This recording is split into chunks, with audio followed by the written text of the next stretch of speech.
আসসালামু আলাইকুম বন্ধুরা, আজকে দেখতে পাচ্ছেন আমরা আঙ্গুর গাছ প্রুনিং করব। তো বন্ধুরা, অনেকেই জানতে চেয়েছিলেন যে প্রুনিং কীভাবে করব। তো বন্ধুরা, এই যে এটা দেখতে পাচ্ছেন এবং ওদিকে ওই যে দেখতে পাচ্ছেন ওখানে বাইকুনুর আছে, আপনার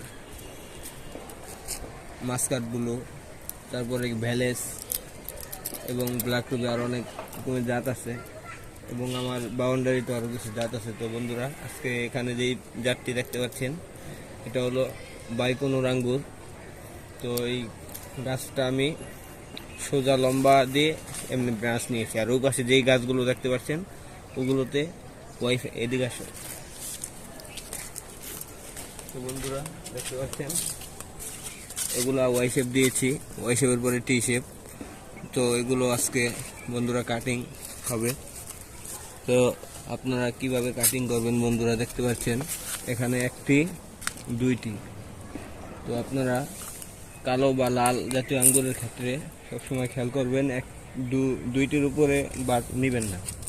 আর যদি দেখেন অনেক সময় যে এখানে বাট নষ্ট থাকে, তখন আপনারা তিনটি নিতে পারেন। সর্বোচ্চ দুইটি নিলে আর কি ফলাফল ভালো পাবেন। তিনটিও নিতে পারেন। আর সাদা আঙ্গুর যদি হয় তাহলে আপনারা 4-5টি বাদ রেখে আপনারা বন্ধুরা দেখতে পাচ্ছেন আমি একটি দুইটি এরকম নিয়ে যেভাবে প্রুনিং করে দিচ্ছি। তো বন্ধুরা, এরকমভাবে আপনারা প্রুনিং করে দিবেন। তো বন্ধুরা, এদিকে দেখতে পাচ্ছেন ওয়াই শেপের পরে আপনার এখানে টি শেপ এসে গেছে। তো এই টি শেপ এখানে আমি এখান থেকে এই পর্যন্ত রেখে কেটে দিব। তো এগুলো থাকবে এখানে এই পর্যন্ত থাকবে।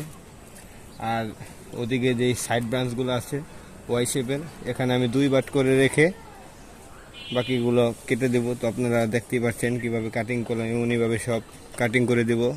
আপনারাই এভাবে কাটিং করতে পারেন। তো বন্ধুরা, এভাবে কাটিং করার পর 1 দিন বা 2 দিন রেখে দেবেন, তারপর আপনারা ডলম্যাক্স লাগিয়ে দেবেন। তো বন্ধুরা, আরও একটি কথা, সেটি হলো আপনারা আঙ্গুর গাছ প্রুনিং করার পরেই ডরম্যাক্স 1 দিন বা 2 দিন পর ব্যবহার করার পর আপনারা আঙ্গুরের গাছের গোড়ায় পর্যাপ্ত পরিমাণে পানি দিবেন, যাতে সবসময় মাটিটা ভেজা থাকে। তো এতে করে আপনারা খুবই তাড়াতাড়ি আপনাদের বাটগুলো ফুটবে।